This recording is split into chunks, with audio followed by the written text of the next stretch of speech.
right, Ken, welcome to Living Off Rentals. Hey. How are you, Kirby? Good, Glad to be here. good. Yeah, I'm super glad to have you. It's an honor to have you here.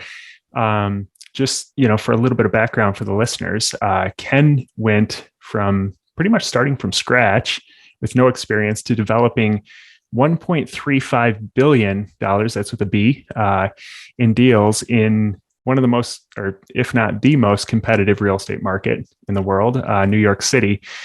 And some of these developments were high-end skyscrapers and huge multifamily developments. So obviously there's a deep background in real estate development and all kinds of real estate investing. But in addition to a lot of qualifications and accolades, Ken's also the international bestseller of the book Modern Wealth Building Formula, of which Jack Canfield, the creator of Chicken Soup for the Soul, wrote, "I know a billionaire that used Ken's formula. Listen to this guy. Real estate equals success." So that's a pretty impressive testimonial there. So I'm really excited to have you on the show and dive into your experience and advice for this audience. Well, thank you so much, and it's a pleasure to be here. And looking forward to giving some value. That's all about paying it forward. So, thank you again for the opportunity to have this stage and mic. Absolutely. It's great to have you here. And, I just wanted to start off with your background. I think it's a good place to start, and kind of what led you to get into real estate in the first place.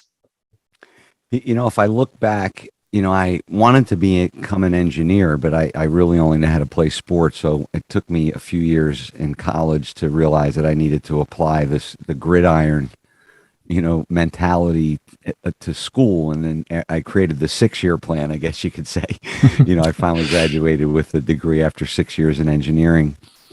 And when I graduated, it was in civil engineering, and we had a chance to design a subdivision. And it was a 13-acre site. We were given zoning. And I designed this subdivision, and literally in 1985, slam dunk and won the award because we presented it in CAD, and nobody even knew about CAD back then. But my partner's dad was an architect engineer who had just bought this program for $5,000. It was called VersaCAD, and he was going to start doing little architectural homes in CAD, and we did our project, and it planted a seed. And around that, I guess around when I graduated high school, the other seed, I guess there were these two seeds that I think triggered it. The first seed, was 1980 when Robert Allen wrote the book No Money Down, and I was like, well, I can't afford a car, so how does somebody buy a house with no money down? But I put the book on the shelf, went to college like my dad told me to go, struggled a bit, fast forward to where I just was, created the 6-year plan, finally graduated New Jersey Institute of Technology, and then went on for a couple master's degrees and really learning about building and civil engineering. And it wasn't until late in my career, middle of my career, say late in my career, in my early 30s, where I said, I really should learn this real estate thing because, I have a really good job, but I have a really high debt, and, I need to put my twins through college. So, what's the next step? So that's how it kind of started. Nice. And so when you started, I would assume it wasn't with a skyscraper. What were your first couple deals like, and kind of where did that lead you? Yeah, so my first deal, believe it or not, it was a development, and it was an assisted living. So it was 113 bed assisted living was my first project. Wow. And that's how I started. So I kind of came in thinking, wow, how can I pay myself the check that the construction company was paying me? I was working for Liew McGovern. They were restoring the Statue of Liberty, so I was in a high profile construction atmosphere, but didn't know anything about the real estate. So I went in thinking if I could earn myself some fees on a property that I could buy, and because I don't have any real equity, and get a little piece of ownership, that would be good. So that's how I kind of got started. It was a very unusual start. I kind of called it top-down learning because it wasn't maybe 10 years later until I did my first residential deal. Got it. Okay. Yeah, that is, I think most people start with single family homes and kind of progress from there. But it just shows you it's just a mental thing, I think, that people really have. Is. Yeah. You got to like Like, and start when with I something finally small. got to single family homes, I didn't know what I was doing. I'm like, okay, like what's this wood thing, Yeah. and we built with concrete, but then, the funny thing is when I finally like put the puzzle together a little bit, I said, well, someone said, well, how do you build a skyscraper? And I said, well, it's one house at a time. You just stack them on top of each other. And it really is, because in a house, you have there's a cycle, right? You build the foundation, you frame it, you put the skin on, you put the windows in the siding, you put the roof on. And that's the exact same thing you do with a skyscraper. Yeah. It just takes a little longer, of course. And it's, and when you actually get your arms around that, because it's like kind of like a 1,200-pound gorilla. Like, what did he just say? Yeah. Yeah. Well, the thing that I've never, developed a skyscraper. I've done some commercial multifamily projects. I've done some, luxury, either, like either ground up builds or flips, single family houses. Yeah. And it felt like the complexity level was much higher. Maybe it was just because I was just used to your typical, single family flip or rental.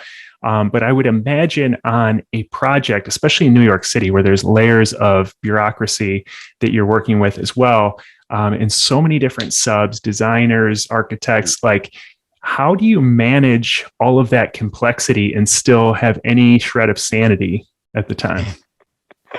I love it. You finally got it. You really got that, because it was a point in my life. I'm like, how am I going to get through a day? And I realized that the what so of my life was kind of insanity. It was like, there was constant problem solving.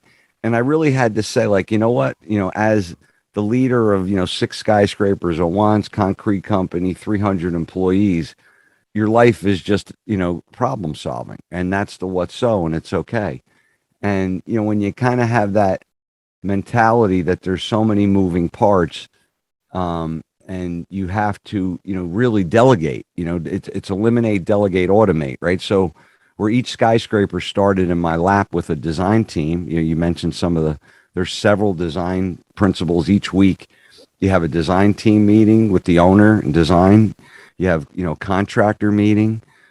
You're always moving the design forward. There's shop drawing process, the architecture meeting. There's really like 3 meetings. You piggyback the owner architect meeting together, then the trade meetings. You're constantly on a weekly basis following through, to just follow up on those moving parts. But it's like anything else. You have to put systems in place, and if the systems are in place and the structure for fulfillment is in place, in anything you do in life, most likely you're going to be successful. Got it. Yeah. No, that makes a lot of sense. It's just, I guess, bigger systems than most of us are probably used to. And I think, for most, I like what you said, that it's just kind of like one house after another until you eventually have a skyscraper.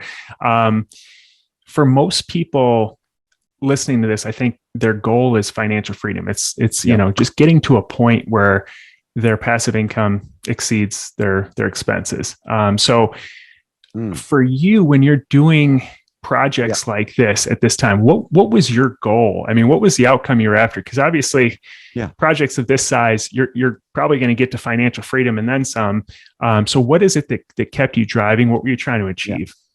Yeah. And I want to just say that, the most important thing in this call is, I was just a normal guy, put my pants on one leg at a time. And I went and took on this career. And I fortunately lived near New York City. So after you look at enough skyscrapers, you go, wow, I wonder if I can build one of those, So, it was one of those things where, I just went out there and gave it a shot. It wasn't, anything, that normal people do. And then I learned that, that doesn't necessarily make you happy.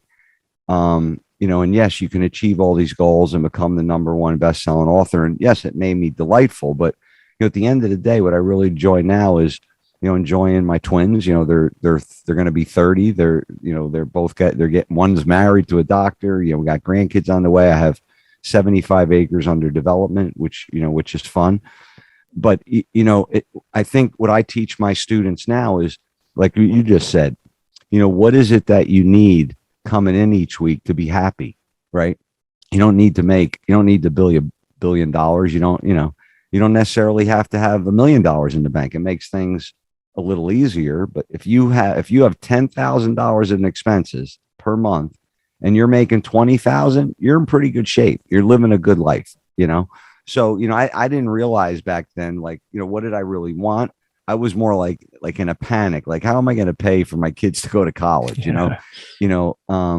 My dad climbed telephone poles and was a hard blue collar worker, went to, pump gas at night, 2 jobs, worked at a synagogue on the weekends. He hustled, and I just took a little bit different approach, Yeah. Yeah.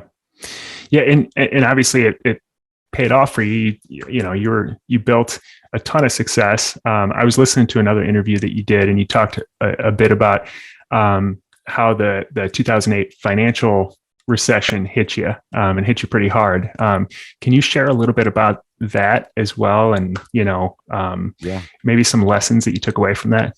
Yeah. Yeah. So, so the one thing lesson is that, when something happens to you, don't fall down a rabbit hole and think in your head that you caused the collapse, because, when something hits you like that and you kind of get, cross body blocked, or, you being an officer, or even a football player, you get your bell rung, and then everything you ever studied in your whole life doesn't kind of work, and I guess, the lesson I learned is, you can recover, like, because that day I thought the world was coming to an end, because everything I learned wasn't applying that day. But, the skill sets that you have in the career you do today, or what, whether you move into real estate, everything's applicable, right? So when the pieces all fell apart, it was really like, go back to the basics. Like, how did you get to where you are today? If 500 cranes have stopped in New York City, and things are going to be on pause, there are other businesses, I actually, and the way that brought me to my success today is, growing up, I was a magician. And, when that market crashed, there was a picture in Real Estate Weekly in New York City they took a picture of me performing magic in Jacob Javits Center. I was hustling to make money.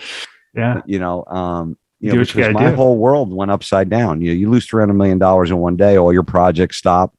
They didn't come back. We lost the toy building, St. Vincent's Hospital, and a city block on 6th Ave.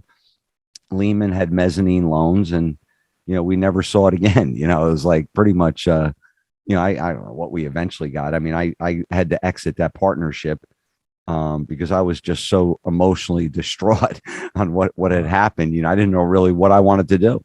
It took me a couple years to kind of get back into it.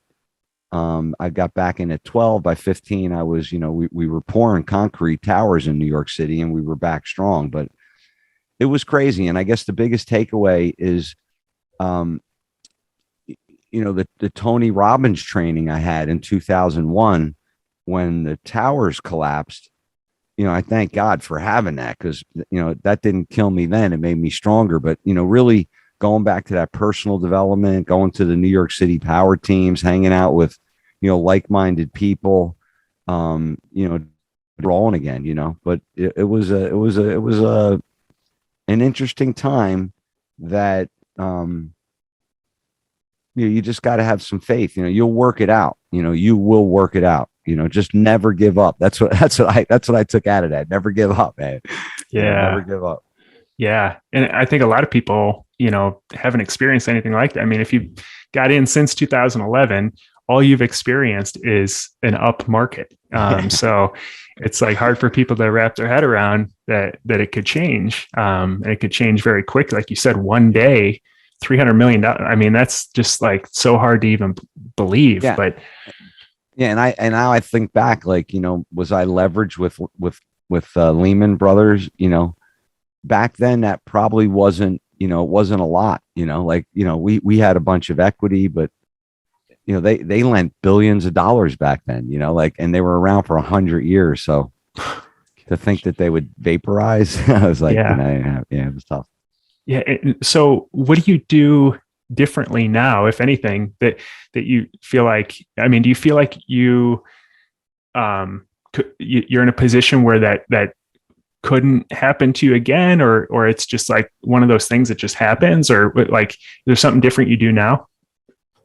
I mean, it's interesting. So do I ever think it would get to that point again? I mean, it could, I mean, there's some interesting, and we knew about it. It was, on 60 Minutes last night, talking about, how, the Black Rocks are coming in and, a couple big companies as such, have 70,000 single family homes, 80,000 single family homes. Anytime there's, that type of conglomeration, I guess, there could be, some sensitivity to a collapse. I guess the thing that's different now is that there's such a demand for housing. I don't know that the market will ever crash again the way it did. There was a lot of Wall Street corruption back then that kind of lit people up, I think, and people have some second thoughts. So as far as do I look different? Yeah, I guess, I just by nature, I'm not putting stuff in all eggs in one basket because I'm on different states now. And, I guess I'd probably never do it again. I haven't been in a situation that I'd even consider that, because there's just, New York was kind of like it was almost like a vacuum. You could raise money really quick in like a small block radius, and things went really fast, and and it's not like that anymore, and Lehman was the biggest thing. Like if you could do business with Lehman, you were golden, you had nothing to worry about. So, hey, just, like anything else, calculate your risk. Yeah. Yeah. Yeah. And I heard somebody talking about this right after COVID hit, where everyone was like talking about how the world was about to end. And, and this person had been around for a long time. And they said, this is another example. Like it never comes the same way it's come in the past, whether it was the savings and loan crisis or the .com bubble or the 2008 or COVID, you have some maybe similar results, or you're always going to have the market cycles as a result of these things that happen, but it's always going to be something different that causes it, so I think people are like bracing for another '08 to potentially happen the same way. And it's like, that's not going to happen because, most likely we have subprime mortgages figured out a little bit more these days, but there's going to be something that comes up. There's definitely going to be some blow up, because, people are leveraged, as soon as the value, drops a little bit, they'll be underwater. There will be another foreclosure frenzy. I just don't know and don't believe, not that I don't know, but I don't believe that they'll, like the residential markets, the values are going to, drop excessively. But, it really comes down to just like you talk about, like, it's the fundamentals. If someone's trying to stretch themselves, the market fluctuates. So, if your property goes down in 10 years, it's probably going to be up again. But, if you get stuck in a pickle and then and you have a cash flow crunch, I mean, I own, lots of property, but everybody has cash flow crunches. There's just cash flow crunches. It's just, you got to be able to weather the storm, Yeah. Yeah. And I think that leads well into your book, The Modern Wealth Building Formula. Can you just give kind of an overview of, I guess, why you wrote the book and then what the premise of the book is? Yeah. The premise really was around how I developed a $17 million project using other people's experience and other people's money, and how, it's a bit of a game, in the sense that, I looked at it. I mentioned earlier when I finally applied my gridiron experience of, playing football, being an all-state football player, playing baseball, winning state championships in sports. I looked at it really as kind of a game. There's like a pregame warm-up. You have to kind of size yourself up and see where you're at in the lineup and what you really want to achieve. And, and then it's broken down into, as simple as terms as I can say in real estate is you have to find deals, you have to fund deals, and you have to facilitate deals. So I've always looked at it from a find, fund, and facilitate approach. So you could break it down in the sense that, you're always going to be learning on how to find deals a little bit more effectively. And then you'll have your systems where the deals just come into you. And you're always learning about creative funding and the different types of funding, and, the different private funding and the different secured funding and, all kinds of stuff. There's just funding is a journey, and facilitating real estate. You mentioned it, are you getting into large amount of units? Can you, are you just, creating a portfolio in your hometown? Do you need property managers? Do you want to be a property manager? Do you want to be passive, active? How do you want to manage the process? How do you want to facilitate the acquisitions? Do you want to do it as a business?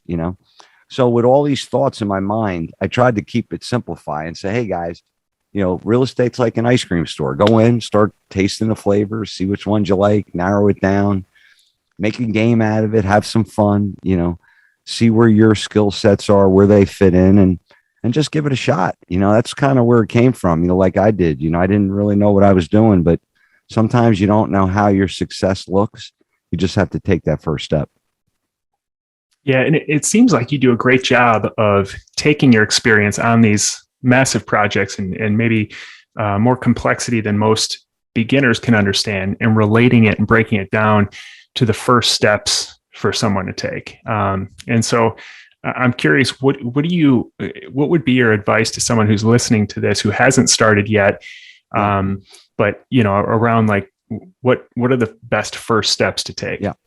The first best step, if you're interested in real estate, because you get, and the way I started was, you want to start a company.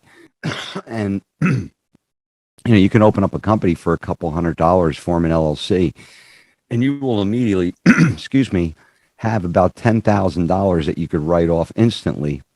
And then you get the benefits of having a company and being an entrepreneur.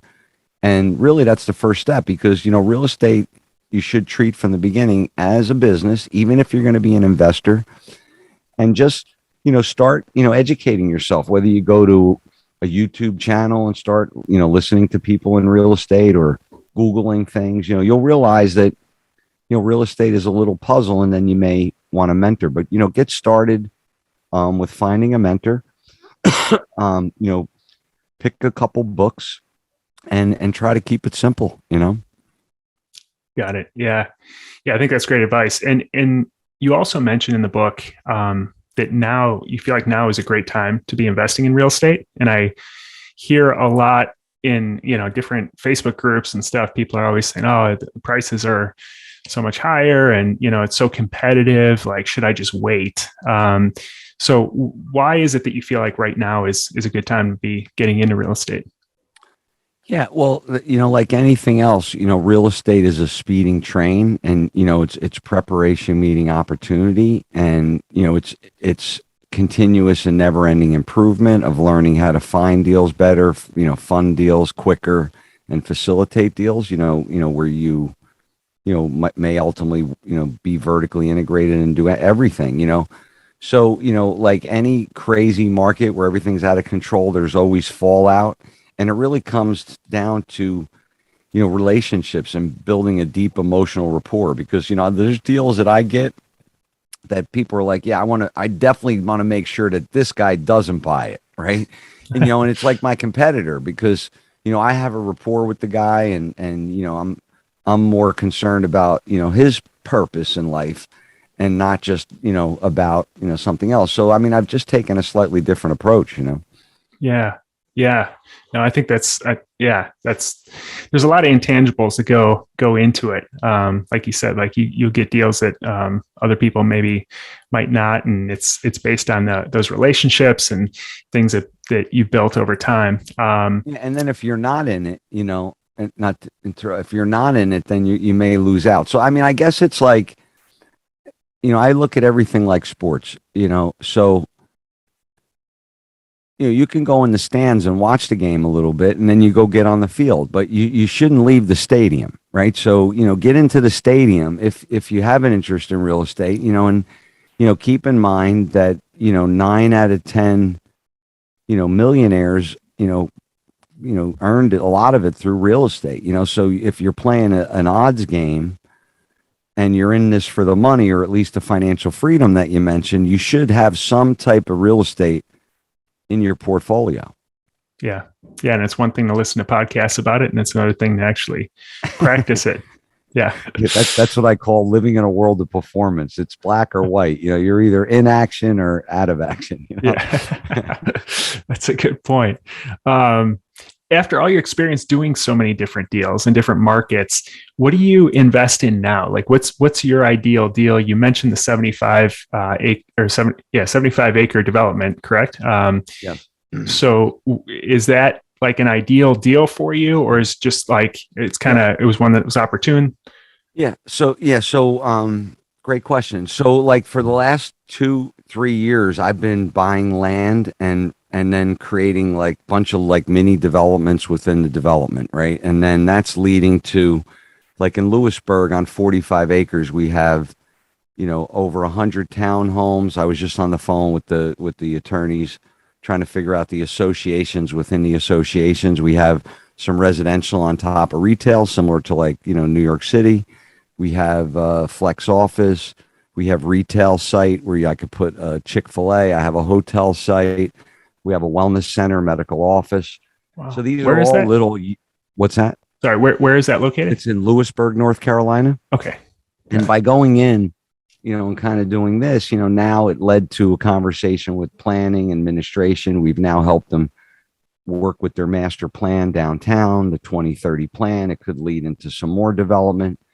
So I've kind of really, I guess, went into more entitlement, and that's what the fund that I'm creating. And there's people out there buying land like crazy, but there's probably more people trying to buy multifamily. Mm-hmm. And the I saw something today.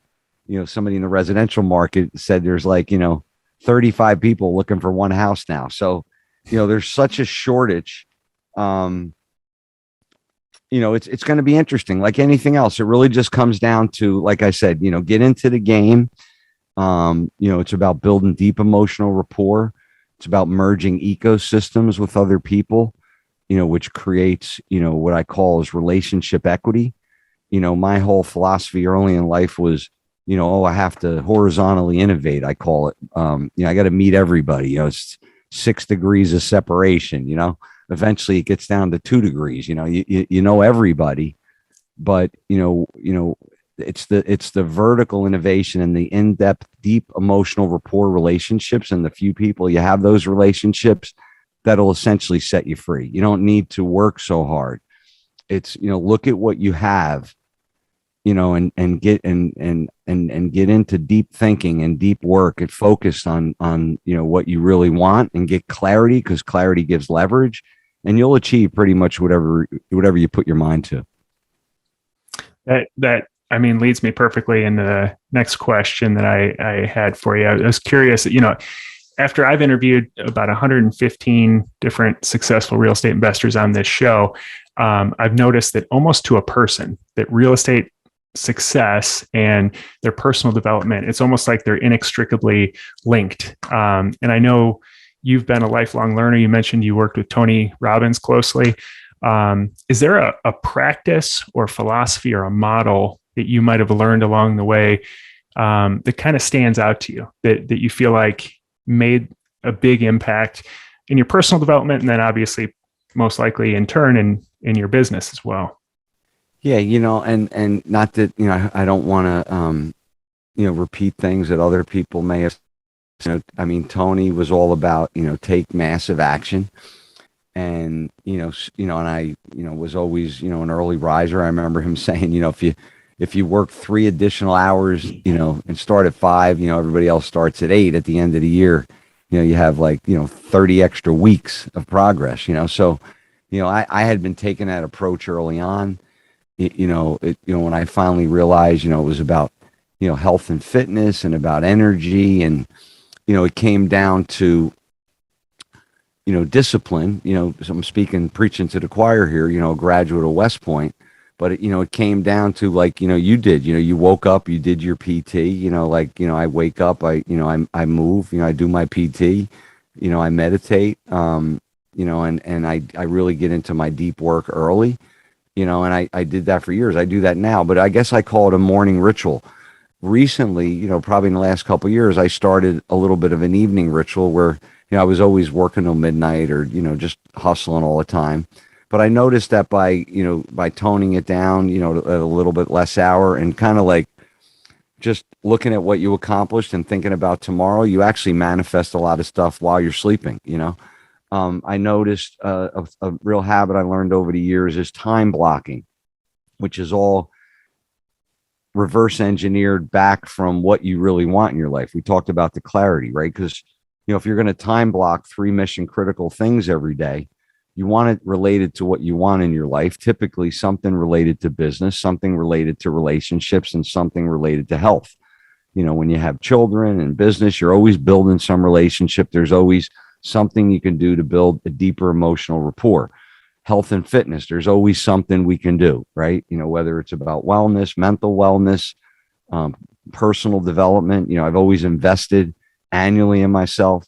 But these are, I guess, a few of the things that I still do to this day. I'm very like journal where I write down what I'm grateful for each day, what my 3 mission critical things are, morning and evening ritual, and then time blocking, if I were to sum it up. I was looking for a much easier silver bullet. It sounds like a lot of work. You know what? Maybe you know what? You want me to just give you one thing? No, that was fantastic. And it's all because it all builds on itself. It's all these little intangible things that kind of that build on each other. What's the goal that you're working toward now? You've accomplished a lot. What keeps you motivated? Yeah, what you just said was so important. It's the micro distinctions that make the maximum impact. And, that leads into, I think what really keeps me motivated is that, I finally reached a point where this year I was asked to speak and create a documentary with Dennis Quaid. We are creating Real Estate Today, Keys to Investing. They're actually going to fly in a production crew to New York and do all kinds of recording. Nice. So, I really get to, say and step into what I believe that I always was, a national expert, just from being fortunate and blessed from going on probably like a class trip when I was a kid, to the Empire State Building and looking out going like, wow, I'm going to build one of these buildings one day, and that's what happened, and, that's where we went on our class trips every year. And it was just so fascinating, to have this life and to be able to pay it forward. So, it really comes down to how I can, help people, get what they want in their life, and to have people lean on, us to, get over the humps that we've had. The last couple of years has been tough for people, and people sometimes don't have the view that they would like. Right. And, I always believe that if you can change your view, you can change your life. That's awesome. If people want to get a copy of your book, what's the best way for them to do that? Yeah, on my website, I think if you go to kenvanliew.com/free book, I believe it is, or just go to the website, you can literally get the book for free. I ask you to just pay for shipping because it's in some warehouse where there's a bunch of boxes of books. And another thing I always give to people, which I just produced, is the 11millionairesecrets.com. Just some of the secrets that we were talking about today, like the mindset and, how you present yourself, and just in respect to not the dress, but the certainty of how you present yourself. And those little secrets, if you go to 11millionairesecrets.com, you'll really like what you hear. Go to the website, get the book, kenvanliew.com. And I think our website's going to get revamped, but there's a button there that says Discover Now. If you ever wanted to talk to me, I'm available by phone. And that's it. I'm not that hard. I put my pants on just like everybody else, and I got started with $10 a week. And I appreciate people coming and asking me, how you get started, because it wasn't as easy as it looks. I'll tell you that. Yeah, and the website too, just for people who are listening, he's got it's not Liew, L-E-W, it's L-I-E-W, so V-A-N-L-I-E-W. That's how you spell his last name, and it's a great website. You could check out some of his projects that he's done there too. Some very impressive projects over the years. And Ken's also very active on all the social platforms. I saw your YouTube channel, just putting out a lot of content there. So definitely check it all out. I really appreciate the time today. I know the community is really going to benefit from this interview. No, this was fabulous, Kirby. Thank you so much. And it's my pleasure. Awesome. Take care.